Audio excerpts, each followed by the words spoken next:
All right, so let's move along to again. We kind of looked at Will Levis's throw. Let's look at his throw chart here just a touch too. And I want to get to Christian Watson. He made a comment that was really exciting. We're kind of all over the joint right now, but that's all right. So this was his throw chart. You see, I love these charts. So you could see he's success last week against the Jets was all on the right side of the field. He could do nothing to his left. Oh, by the way, when he fumbled, the infamous screenshot of him hovering in the air with the ball loose, he was trying to scramble left. You guys remember the interception I showed you last night against the Chicago Bears? Guess what? That happened scrambling to his left. So I feel like the key will be try to lock down the right side of the field and force him to go left. Remember the deep interception? That came on the left side of the field. Same thing with the run charts that we always hit on and go, okay, where are they having the most success at in the run? Let's try to steal a gap or at least a half a gap on that side of the line of scrimmage. And then same thing with the quarterbacks.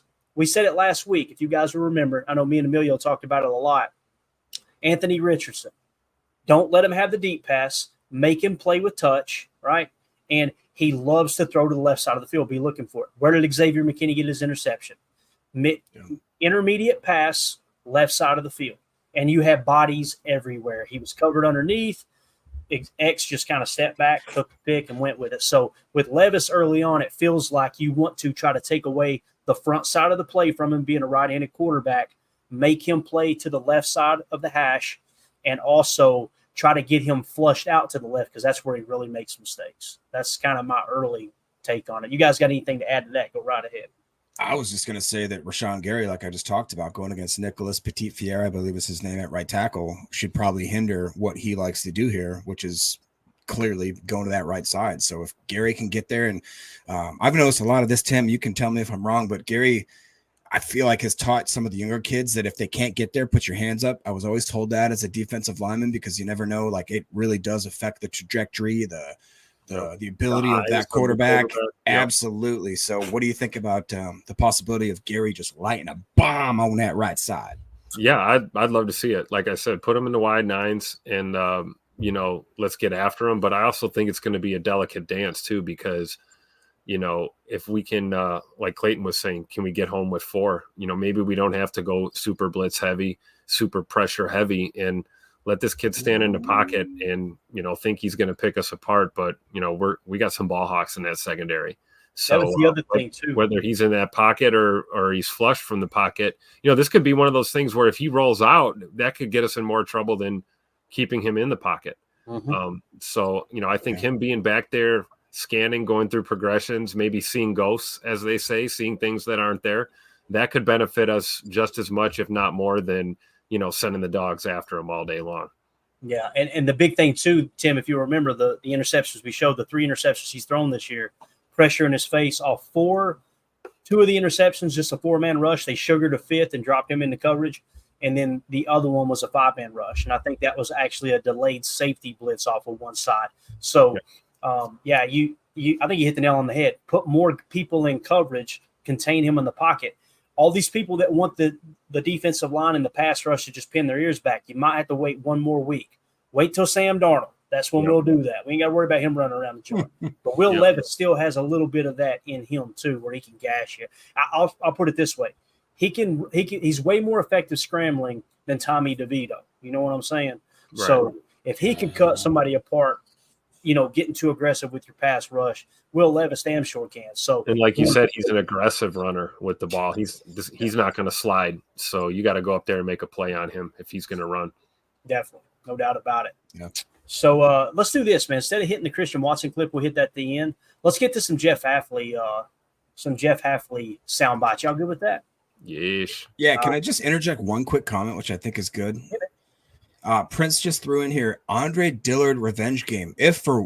I knock on wood, please don't let this happen. But if Rasheed Walker cannot go and Dillard somehow slides in there at left tackle and goes against the Titans, that's a story I didn't think about. I did not think about that. Very interesting. Yeah. I forgot he played for the Titans, to be honest with you. Yeah. And thick.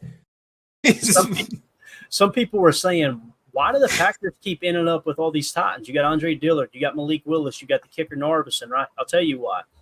and maybe Narvison doesn't apply, but the former GM for the Titans that got ran out of town with Vrabel, or right before Vrabel got ran out of town, I'm almost positive he has worked with Goody as a scout. I'm pretty sure he comes from that lineage. So I guarantee you, Goody got on the horn with him and like, hey, how do you feel about this player? How do you feel? I guarantee he was like, Malik Willis is a good football player, right? They just, the ownership wanted to keep changing coaches and this and that and the other. So I think that's why we're ended up with some of these Titans, is because Goody's going to look at the player evaluation very similarly to that GM. I can't remember his name right now. It's a real common sounding name. It don't matter. But anyway, that's cool about Andre Dillard though, Jacob. I forgot all about that, man. So here was Jeff Hafley today meeting with the press. Anytime Coach Half talks, man, I learn something every time. And you get one of two people when you hear Jeff Hafley talk. Either they absolutely love everything he has to say, or they think he's just a complete fraud. I've seen some of those here lately because people don't know how to think about situational football, right? They don't know how to think about how you call the game in third down and how it is. It's about winning the ball game. It's not about stats. It's not about patting on. The most important stat, I said this last year, I get raked over the coals, is points scored and points allowed. Those are the two most important. I could give a rat's ass about DVOA, total yards, all that. We use those to really get a feel for, okay, what's this team good at and what are they bad at? But I'm just telling you right now, man, those same people that argue those points about DVOA and everything, if you go to them and say, all right, you can choose a better DVOA or less points allowed, which one are you choosing?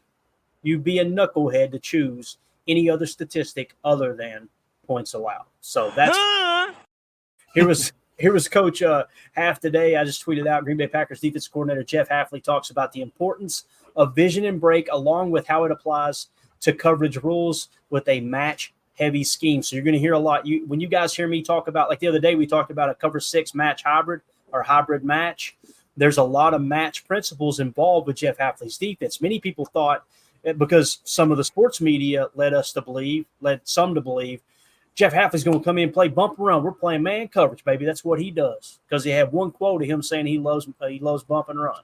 But he does a great job kind of explaining things here with match and just other principles in general.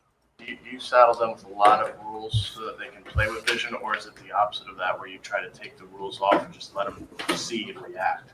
Yeah, no, that's a good question. You have rules within every coverage.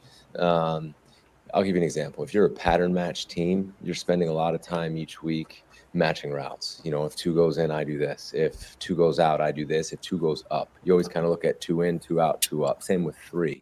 2 in, 2 out, 2 up. You guys remember what we said with match? If and then. That's what match coverage is. If they do this, then I do that. When he talks about matching the 2, out, in, up. Right? And you kind of teach route recognition off of things like that. You have rules as a team that plays with vision and break, and some of our coverage we're matching, and some of them we are playing off the quarterback like you're alluding to. Some are based on landmarks on the field, but they're also based on what different people are doing. So there are definitely rules, but there's probably less rules. I think the key to coverage is learning what your issues are and learning how people are going to attack you. And I think the more you see us play, they'll get more and more comfortable with that, and they'll start breaking even faster and making more plays on the football. So I think hopefully that answers your question. All right. So the big thing there is they haven't unveiled the entire playbook yet. That's my big takeaway, right? They're breaking it out in kind of sample sizes and getting everybody comfortable with what it is he does, right? And again, I heard a defensive coordinator for a college on a podcast said that they have 10 different variations of cover 3 zone, 10 different variations, whether the strong safety buzzes, the free safety buzzes, whether the strong safety is going to be in the flat, the free safety is going to be in the flat. Are they going to be playing hard flats with the corners? Are they going to be playing invert, like an invert 3, right? Like there's a ton of different ways you can play cover 3, and that's 10 different variations on a college program of one different zone defense. So there's a lot of different things they can unveil later on. I think Half's just trying to get everybody kind of used to here's what we want to do this week based off the opponent we have this week. So you guys got any comments, questions on that, man? I just think it's hilarious that I know they didn't do this intentionally, but Have you ever seen those Sour Patch commercials? Because this is the combination of Matt LaFleur dealing with the media and Half dealing with the media. One's sweet, one's sour. Half is just so he's like, here's what we do in our schemes. And he goes in and tells him exactly. He goes, here's what we want to do with our concepts. That's a great question. Thank you for asking it. And Matt LaFleur's like, I said it's limited. And he's just spitting on him. I was thinking about that too earlier, Jacob. I'm like, I wonder if Matt's watching this presser going, shut up, Half. Stop talking. Yeah. Could be. But here's another one. I said the Green Bay Packers lead the NFL in takeaways lead the NFL in takeaways through 2 games. Defensive coordinator Jeff Hafley was asked about what has led to that outcome. And I did put worth noting, all right, 4 of the 5 interceptions have come from players who did not start for this team last year. Okay, so Xavier McKinney's got 2. Obviously, Ja's the one that was on the team last year. Evan Williams has 1. And then, of course, Eric Wilson has 1, but he did not start last year. You had Campbell on the roster, obviously, above him. So here's what Half had to say about the interceptions. Philosophically, like when you got here the first time, I think it was Matt who asked you, are you going to play man-to-man, bump and run all the time, right? Because that had kind of been what we had heard about you. The look on his face. You know, we talked about you're going to play man-to-man and bump and run all the time. I'm like, bro. Dude, screenshot that one, Clayton. Look at that expression. Like that expression just screams like, bruh, are you serious? I got you, Tim. I'm on it right there. We need that. We need to just flash that on the screen from time to time. Yeah. So every time we hear bump and run, we're gonna just put that picture up on the screen. And it's funny too because the people that were preaching that, man, the media members that were preaching that, they're the ones going, well, you guys were gonna do that. They never said that. There's no tendencies in the entire National Football League from any of the 32 teams that suggest you're going to play more man coverage than zone. There's none of that. Doesn't exist. You've thought that up in your own head. And I mentioned I got a bunch of messages from it, people laughing because there was a couple weeks ago. I'm like, man, I listened to a guy on a podcast who's been covering the team forever, and he's describing what the defense is doing. I'm going, you don't have a clue what you're talking about. Like, that is not what they're doing on defense schematically. It's just amazing how people there's a lot of stuff I don't know. I try to keep my mouth shut in that regard. You know, as my dad used to say, once you stop trying so damn hard to prove your ignorance, boy, he used to say it to me. But look, we got the screen grab now that we're going to flash. There it is. Oh, I love there it. we go. I love it. Nice. There we go. Let's finish this up. You were expected from you. When did you become more of a believer in vision Look at him and grinning. break? And why is that so much superior? Because we're looking at a defense that's picked off 5 passes in 2 games with almost the same guys, not all of them, as a group that had 7 all year last year. Yeah, again, I don't ever want to go back and forth and compare to last year or this year. I mean, we played 2 games right now. I still love to play man, and I love to play press man. And I think if you turn on our film and you watch it, there's examples and times when we were doing that, and then there's times when we're playing with 2 high safeties, and then there's times we're playing with 1 safety in the middle of the field and we're playing zone. I think it also goes to who you're playing. Who's the quarterback, right? What are they going to do on 3rd down? Is it a team that's going to try to condense you and pick you and rub you? Or is it a team that's going to kind of spread you out and let you get your hands on people and play good man coverage?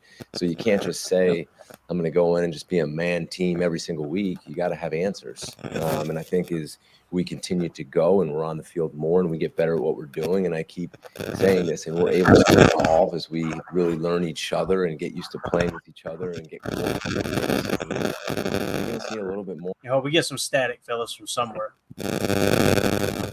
Mute your mic. See if it's you, Tim.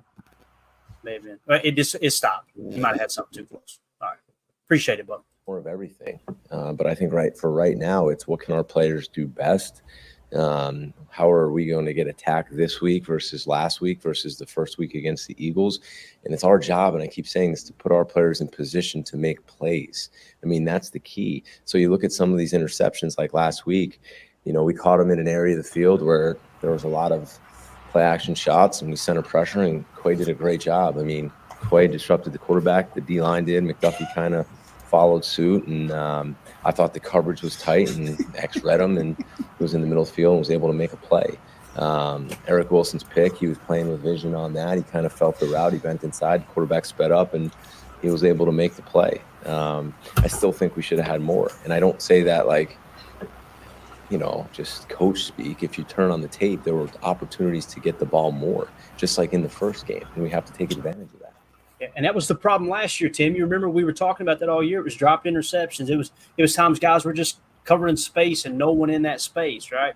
And there were some people that were convinced that it was the defensive coaches telling them, you go stand right there and don't worry about the ball. You just stand there, little guy. Don't move. Coaches don't do that. They don't, right? So you're seeing the same issues with Coach Haff, and they're putting so much emphasis on the turnovers. They're getting results. But like he's saying, man, there's still a ton of stuff out there. Yep. And we left some on the table on Sunday. We talked about that in the Chalk Talk episode. And, you got to capitalize on these. Keyshawn had one in week 1. He had to drop pick 6 potentially. Quay had one last week.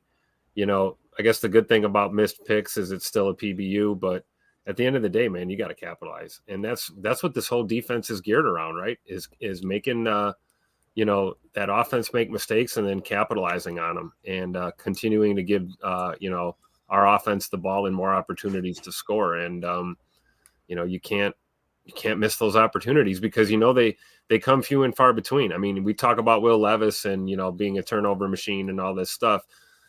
You're going to get 2 or 3 opportunities in a game, maybe at best. And you got to capitalize on each and every one of them. Yeah. Jacob, you got anything to add to that, bro? Yeah, I will. And you know what? I'm not going to take any more Mike slander from Eric Sutherland out here telling me I got a dollar store mic. That wasn't from me. Greg Rice comes in. He's talking. He goes, Jacob's got a huge mic. It can't be his. Yeah, that's right. I don't run a cheap system here. All right, guys. This is the top of the line stuff here. You heard it from a fan right here. Oh, my God.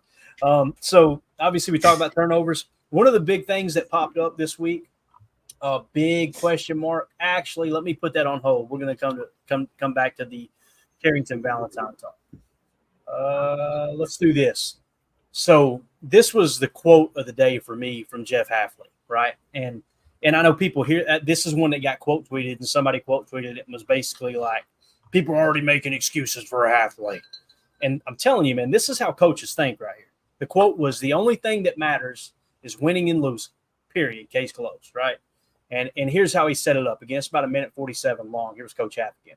Almost, if you're getting 2 or 3 a game, does it almost not matter where your numbers are in rush defense or total yards or anything like that? Is the turnovers, is it a masking or is it a way of life? No, no, absolutely not. There is no masking. There's certain areas where we have to play better. And there's certain areas we're playing really good at times. And it's like 4, 5, 6 really good plays. And then all of a sudden there's one that, we need to play better and we need to coach better on. And that goes for a bunch. And then we kind of regroup and we got to eliminate those ones that are getting out. We are giving up too many explosive plays right now, which goes against the philosophy of our defense. And I think, the more we play, the better we coach, the more we're together. I think you're going to see those go down. The only number that's important to me is if we win or lose the game. I'm not going to be one of these guys up here that sits up here and brags about yards and takeaways and how can we win each game. We needed to play complementary football last week to win. I think that was really important. We had to keep the score down, and we had to get the ball and give it back to our offense. And I think for the most part, we were able to do a pretty good job with that. I don't think they converted a third down until about 2 minutes and 40 seconds in the fourth quarter. So you got to play great on third down. You have to play great in the red zone. We were able to stop them in the red zone and hold them to a field goal. Then we were able to get a TFL that knocked them back, and they missed a field goal. Right. So we have to be great in those situations. The next step is we got to be better on, that 5th, 6th play where we look great, and then we let one out. I mean, that's the stuff that can't happen, and we all need to work on it and fix that. But the only thing that matters to me is winning and losing and getting our players in the best position and seeing them have success and playing at a high level. I'm not going to be a guy that sits here and brags about any yards, any statistic. Personally, that's not important to me. Mic drop, dude. Mic drop. And what he's talking about is like you save some shots too. Like as a coach, you've got plays that you're like, okay, when they're in this specific formation, all right, this is a blitz we want to dial up. We really think we've got the advantage, the upper hand in this specific look. And you save some of those shots, just like you've got shot plays on offense, you've got shot plays on defense too. You're looking at specific situations, like he said, getting a crucial tackle for a loss and knocking them out of field goal range. That's huge in a 6-point game. It's absolutely huge. And he understood what the game plan was and how the game unfolds as you go along. You start to understand, okay, this is how this game is going to be won and lost. We're willing to give up the run now. We talked about it, didn't we, Tim, Jacob? We talked about it in the postgame show. Like when you got in the second half, yeah, Jonathan Taylor, run wild. Go ahead, bro. You're working against that clock now. But we're not going to let you gash us in these big pass plays, man. It's the fundamentals of coaching. I honestly thought the way they're approaching this, fans would like it more because last year it was totally the opposite, right? How many times did we see give up a third down conversion? How many times did we see us, give up a first down because we're playing too far off and fans just lost their mind over it, right? All those things. So I think Haf's dialed in. I really do, man. Yep. I think the biggest thing here is when I listen to him speak, there was a couple comments earlier which were kind of in jest, but how he's like I mentioned, how he's very nice to the press. We have to remember this is his first year as a Packers head coach. Remember Matt, don't you? I was gonna say, man, he resembles a little bit of first year Matt, and I think as some of these more annoying questions start pouring in, he's going to develop a callus. He's going to develop a very hard shell, and he'll probably start saying things back that are very small in scope, very limited, small sentences. And that being said, that's great. But what is the best part about Haf, which we knew coming in, he talked about he was a great communicator. He wasn't just a coach. He was a teacher. And I think we've seen that in the way that he's implemented this defense. It's been very quick. It's been very fast. But look at what we've done. Look at what he said he wanted to do was be more of a turnover defense. We want to play fast. I want to play like smart. What's been happening? We literally, what did we have? 7 turnovers last year. Now we got 5 or whatever the heck it is in 2 games, bro. Six already, yeah. And he's communicating to these players. You saw it right there in that press conference. And I'll kick it back to y'all. He is very good at saying, "Hey, we need to do this better." Players and coaches. He's very good at saying those things in a way where it doesn't offend somebody, because nowadays and I take things the wrong way. It's so easy to miscommunicate certain things in certain press conferences, text messages, and phone calls, anything. If you aren't a good communicator, it's hard. And he did a great freaking job of saying, "Hey, we need to coach better. We need to play better in this situation and in that situation." But other than that, we're freaking killing it. Yeah, absolutely. I love it. I do too, man. Tim, you got anything to add to that, bro? No, I mean, Haf's the man, and he's all ball all the time. Jacob said it the best. Communication is everything, especially when, you're coordinating a defense, and it's not just communicating to your players, but, imparting that message so that they communicate with each other out there on the field. Cause you can call a play in all day, or you can call a formation in, whatever. If guys aren't communicating in real time on the field, you're going to have problems. I mean, we saw that a little bit in week 1. We saw guys with the infamous, "Hey, what are you doing? I'm supposed to be here. You're there." Right. And you notice we didn't see very much of that in week 2.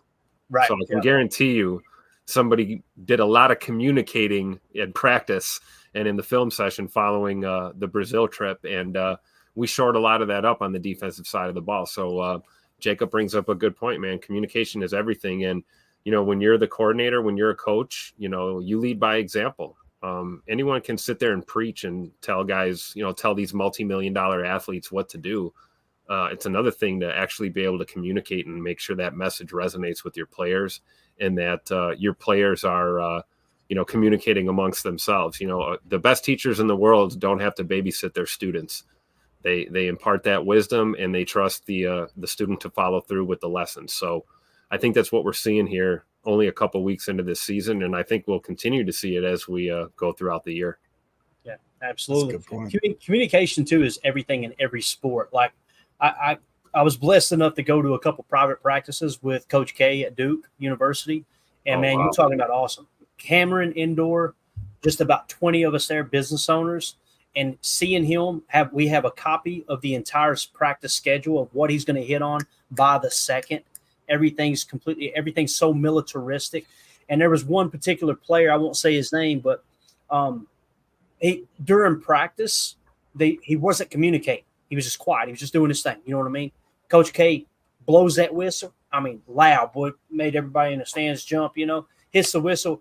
all the ball boys come to attention, just like the military. They take the ball and hold it on the chest with the Duke emblem out, like so precise, bro, so militarist.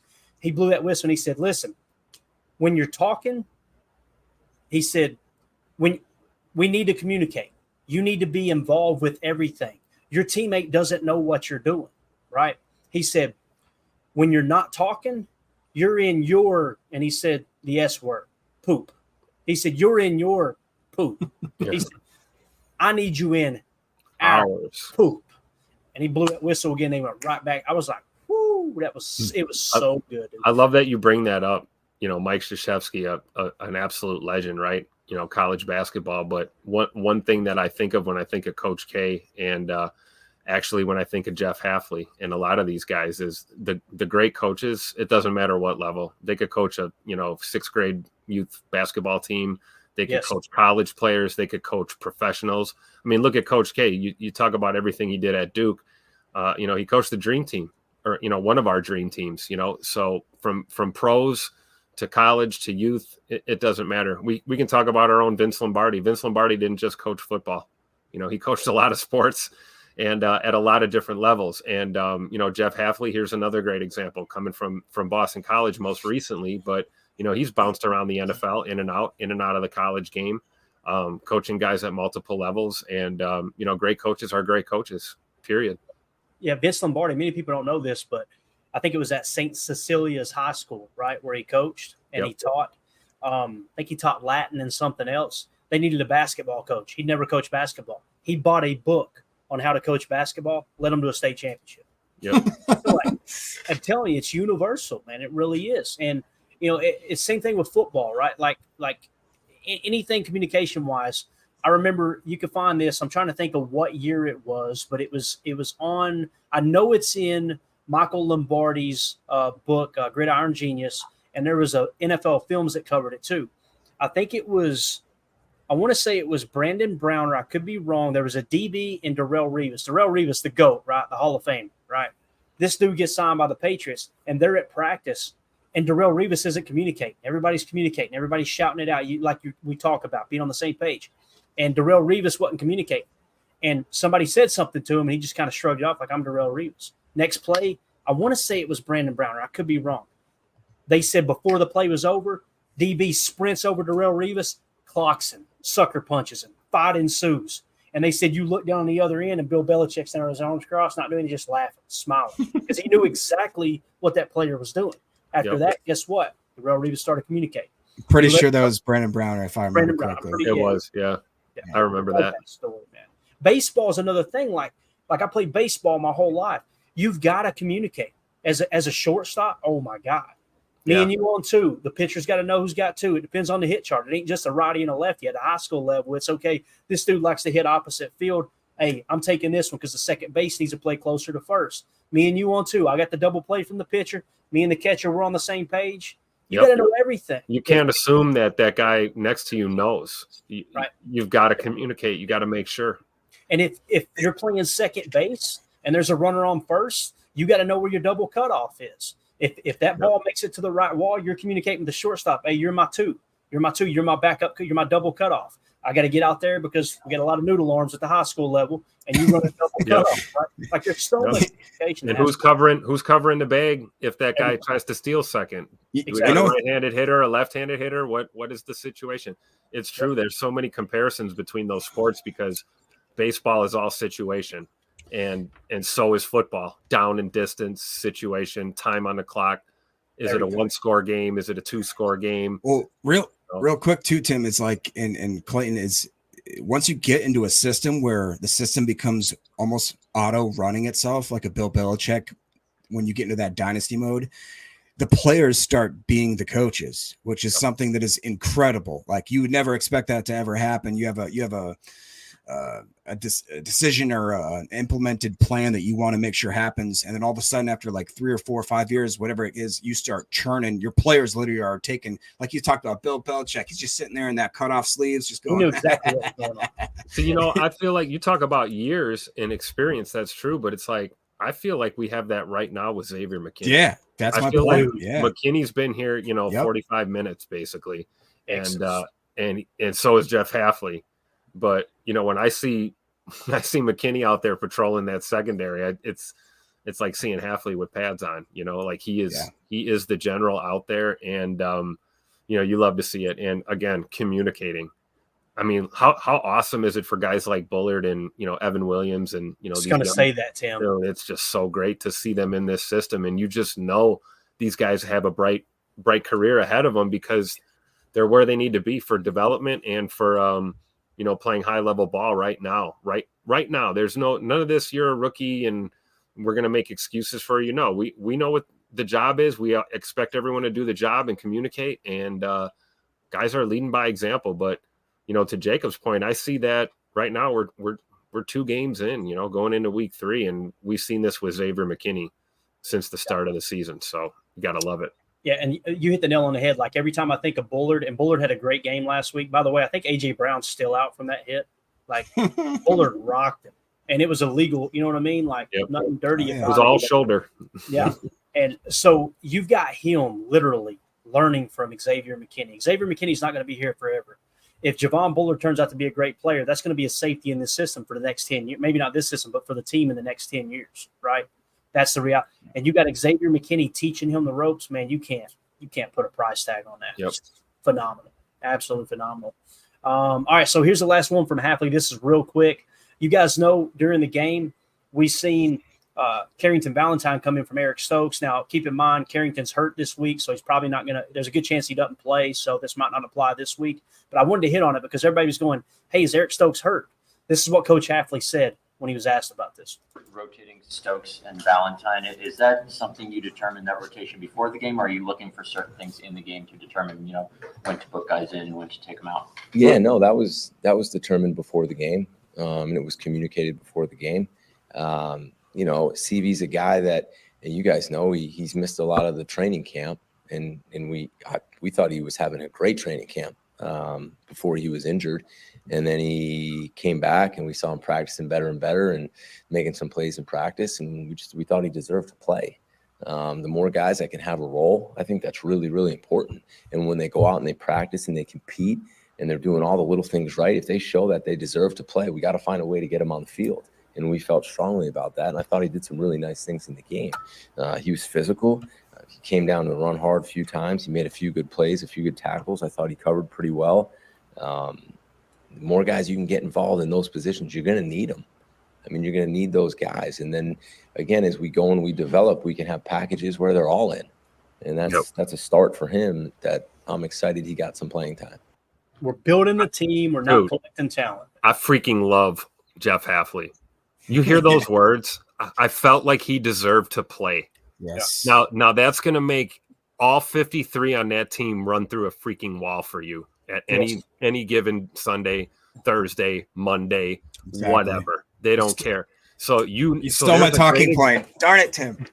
There's a great example right there. He was banged up coming out of camp. We thought he had a great camp, but then he had a setback. So it doesn't matter. As soon as he got cleared and hit the practice field again, he was out there making plays. And that staff noticed it and made it a point to work him into that game plan.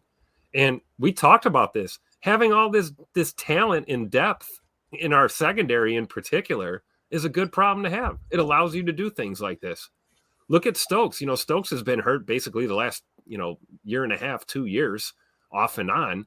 It ain't a bad idea to maybe, give that guy a play or two off and pepper in some CV or Ballantyne or whoever it is, because we have that depth. And knowing our coordinator has that attitude gives me the utmost confidence in our defense going forward. I love it.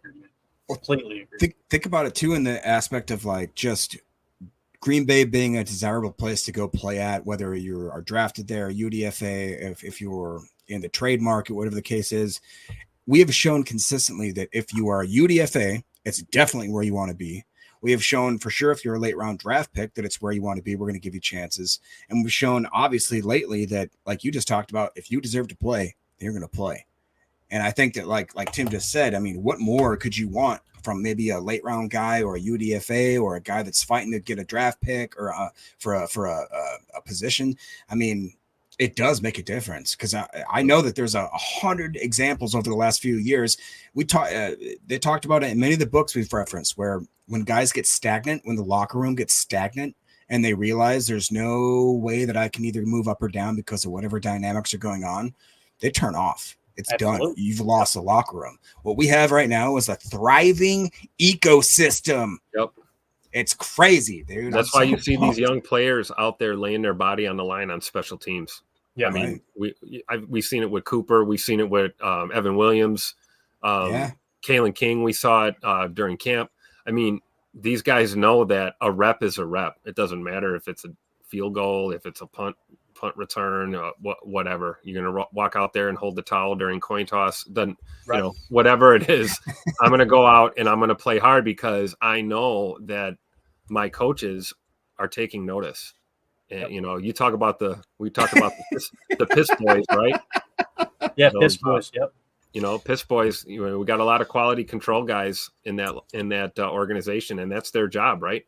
They're keeping eyes on everybody, and they're bringing things to Hafley's attention that he may have missed because he's got to be in that booth. He's got to be, you know, calling our plays and stuff, bird's eye view. So that ground level, field level stuff that, you know, your coordinator or maybe an assistant coach might miss, you know, quality control is picking up on that and they're communicating. And so it's an across the board thing. And you see it with the effort.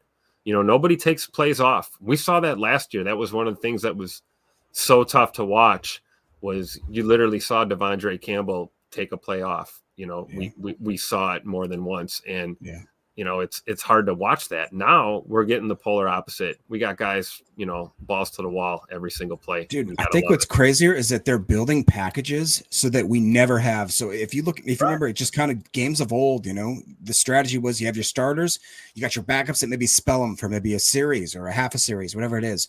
We are now to the point where Hafley and LaFleur are so in depth with their game that they're literally like, okay, when Gary and Preston aren't out, that means that I have a stunt dedicated for Wyatt and Vaness or this or that. Or on the opposite side, we saw what they did with Bull Milton. I'm gonna just make sure that he gets an end around because he's our fifth receiver. So why not? And it's like, yeah, well, why don't we maybe factor in the fact that we have a third tight end that can do some stuff here and there? That's crazy, awesome engineering. And I think that on both sides of the ball, and you know, I've had a lot to say about Bisaccia, but right now, all things are doing fine for me on special teams. Just keep the Narv dog kicking. I think he's got all the potential in the world. I love the way that, you know, guys like Eric Wilson and like you talked about, Eddie Barre and Vanessa are showing up on that sort of that special teams. I think right now, for being where we are in week 2, having lost our starting quarterback, guys, we should be blessing ourselves, thanking the Lord, dropping down, doing the whole Hail Marys because it's one word, 7 letters, man. It's culture. That's what it is. And, 100%. And if you're not talking about your culture, you don't have a culture. It's that simple. You either got it or you don't. And when you don't, there's not been a Super Bowl team that exists that didn't have a good culture. That is 100% fact. Here's another example. Yeah, our guys better wake up with their piss hot, like I said before. So. Thanks, Coach.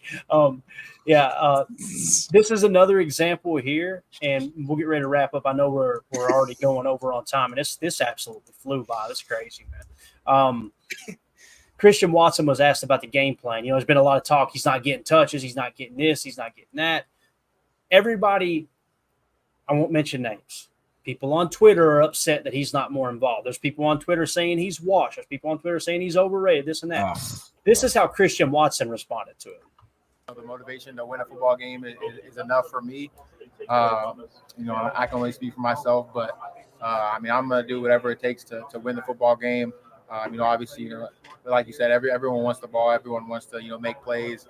But I mean, that's really out of my control. So I just go out there and, you know, do what's called. No block, no rock. See, and I'm telling you, dude, I guarantee you, if we were a fly on the wall in that meeting room, when they were watching film and they played the film back, one of the highlights, I guarantee you, was Christian Watson blocking his ass off on Sunday. Guaranteed. And he's going to get his touches. It's going to come. It's going to happen. And I love it. I just love his attitude, man. I don't understand the hate for Christian Watson. Championship mentality, man. Yep. This is how champions answer questions like this. We did this last week with Jaden Reed. Jaden Reed was asked, about his individual, stats and accomplishments. And, his response was, well, I missed a couple blocks and there's some stuff I got to work on. I'm going to look at the film.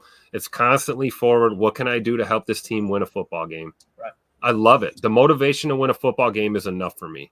Trying to win for the guy next to me or behind me, that's all that matters. So if they want Scoot to block, he's going to block. They want to send him on go routes, he's going to run go routes. They want him to change the ice in the Gatorade cooler, he'll do that. It doesn't matter. And you got to love that mentality because, for all intents and purposes, Scoot is kind of the guy that, a lot of other teams in the NFL, he'd be that dude. He'd be wide receiver 1 or 2. Absolutely. And he would be the man and had every right to say, what do you mean you want me to block? You better throw me the ball. Well, Exactly. we don't have anyone with that attitude here in Green Bay, yet we've got several of these guys that are bona fide 1, 2, or 3 receivers on any other team in the league. And it's about who's going to be number 1 on any given Sunday. And I think Scoot, like you said, Clayton, he knows his time's coming. We're going to see it. There'll be a game where he's going to have multiple targets, multiple catches, probably, in the 100-yard plus range and a couple of tutters and highlight reel type stuff. But you got to respect a guy that has that high ceiling and athletic ability, yet he's still willing to get down and dirty and do what's asked of him. We see that with our tight ends too and our running backs. So, we're building a team, not collecting talent, right? Yeah, Absolutely. what's crazy is if you look at PFF right now, to this day, he is the 3rd best blocking graded wide receiver that has a minimum of 40 snaps in a game. If you watch back at that game right there, he was an absolute freak. And it was off the thing. He can block. His father, who is on Twitter, he's a very opinionated guy. I love him. I like him. He's got a lot of opinions I don't agree with. I like him a lot. But what he did do is, like you said, man, people go at him on Twitter, and I really do hate that. I hate that we've got some negative stuff going against. There was some stuff going against Keyshawn, and sometimes you bring that on yourselves. Trust me, I am a Twitter troll. I'll admit that right now. I love poking the bear and just watching the Hornets fly around. But his dad, man, he was really he showed some angles of him just being an unselfish player. I mean, just being an absolute physical receiver. Like Tim talked about, he could go to a different team, and I picture him. He's more of a CeeDee Lamb type wide receiver prototype, in my opinion. But I don't think CeeDee Lamb can block anywhere near as good as this kid. And I don't think he's more of a team player. I think that this guy could go to literally to any to NFL team, and he could be the wide receiver 1 and be an absolute showstopper. And I believe it too, man. I'm glad you brought up Papa Scoot too, because you gotta believe that, he raised a good kid. Well, yeah, but it takes a village, right? That's a family thing. Clearly there's a good family dynamic there. And, right. Christian and his siblings, they all turned out successful people. But when it comes to the football side of it, they're smart. You got to think Papa Scoot had some influence on his son's game from a very early age and was instrumental in his development. And now that he's at the highest level of football, you got to believe that he's getting texts and calls from his pops and getting some advice on these little nuances to the game that make you a more well-rounded wide receiver. Because I mean, that's kind of what he was when he played here in Green Bay. Willing to do a lot of the blue collar kind of dirty work to open up those opportunities in the future. So it's nice to see him passing that down to his son. And, we as Packer fans reap the benefits of it because Christian Watson's an absolute dog, and I'm glad he's a Packer. And that's the thing too. Like he and Bo Melton are the only 2 receivers on the Packers roster this year that doesn't have a drop. He's only been targeted 5 times, but he's caught all 5 passes, and he's blocking his ass off. And people that are getting mad at his dad on Twitter, here's the thing that bothers me. Have you ever looked in the mirror? If you're one of those people that are going after a player's father on Twitter and arguing with a former NFL player, by the way, don't get me started on that. Yeah. These people that think they know football and they're arguing with former football players like they know more than them. I'm just going, what are you doing? How bad does your ego have to be? Yeah, take it easy, Uncle Rico. It's like, I just don't get it. And you have the right to just keep scrolling. But to think that you're qualified to jump in there and argue, it's embarrassing for the fan base is what it is. That's just me. And you can do what you want. But you're not going to see me argue with former players. I don't care what level they played at. It's just silly. It's absolutely silly. And they could literally, what I want to do when I see people do that, I want to comment and go, hey, both of y'all get on a live stream right now. I'll moderate. Let's see who knows ball. Exactly. Could you imagine what would happen? And it doesn't mean you can't have an opinion, but what it does mean is don't go climbing in their mentions and acting like you know more than them, bro. It's just a bad look, man. Edit D's. How about that? Perfect drop. All right, we got to get out of here. We're way over. The divorce papers, I bet the ink's already dried on it down there. But we'll break down the PFF preview for the Packers Titans tomorrow night. I don't think I have Friday Night Lights. I'll let y'all know. And we got some stuff shifting around for the post-game show. I'm going to talk to Tim and Jacob offline about that. Got some stuff I'm still waiting to get word on. But obviously we'll be in Nashville. There'll definitely be a show, there might be two shows that day. If Tim and Jacob want to do a post-game show and I can't make it back in time for the post-game show, I'll do another show later that night too. Tim, I'm down if you're down. I'll just say that right now. We'll talk about it offline. I don't want to put any pressure on anybody because I know Tim's going to be rolling back into town. He might not make it in time. So we'll try to put a game plan together. Regardless, there will be a show after the game. I will be in a hotel right there in downtown Nashville. Might have us a nice view too. Mandy hooked it up, bro. For the birthday weekend, she absolutely demolished. It's almost like by the way, wait. Almost like she plans things for a living or something, you know? Is it your birthday today, Mr. Clayton Bigsby? No, it's hers. Oh, so wait, what? No. Anyway, we'll see y'all tomorrow. We appreciate it's your birthday, isn't it? Yeah, today's her birthday. All right. Everybody wish Clayton a birthday. Yeah. Super chat. Just kidding.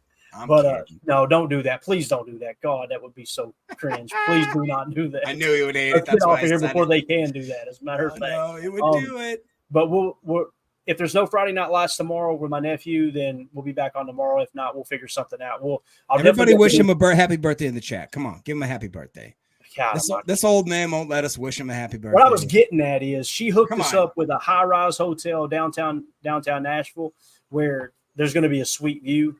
Emilio just booked a room there too, so he'll be along for the ride. It'll be a good time. So we'll hit that up. You probably heard of it, but I'll talk to you about it offline. I don't want to give her location. Oh yeah, don't give your location away. Yeah, somebody show up, try to slap me or something. You know what I'm saying? So, and people ask this. They did ask this question. Daryl asked, anyone tailgating this Sunday?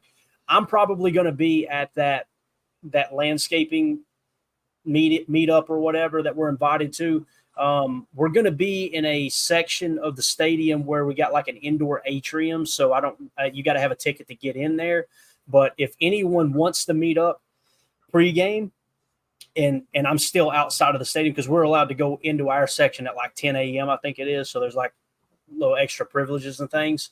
If we're still outside, shoot me a DM if you want to meet up. I'd love to shake your hand and like I said, just at least get to meet a few listeners. That would be fun. But we'll definitely be there. And I think we're going to crash there Sunday and then just come back Monday. Well, I'm so lazy, guys. I'm just telling you. The older I get, I was looking at flights earlier. I'm like, flying in Nashville. I'm like, I don't even want to drive down. I just want to. I am that old man now. So, anyway, appreciate everybody hanging out with us. Special shout out to Bernie. Thank you so much for the super chat, bub. We appreciate you so much. The chat was lit tonight. Y'all made this show. That's the reason we went over. We were planning on doing a PFF preview, but the chat was so good too, man. It was just conversation was great. So. Tim, Jacob, thank y'all so much, man. This was fun. We'll see y'all tomorrow, potentially. I'll put a stream post up and let y'all know when we're going to go live. But, yeah. For those of you listening on the pod, thank you for making us part of your day. Don't wear a backpack out like this, please, for God's sake. Okay? Don't be that guy. If you do, you're going to get this look. I guarantee you. Yeah. For those of you listening on the pod, thank you for making us part of your day. As always, let's go out and be the change we want to see in the world. No block, no rock. Go, Pack, go. Shit.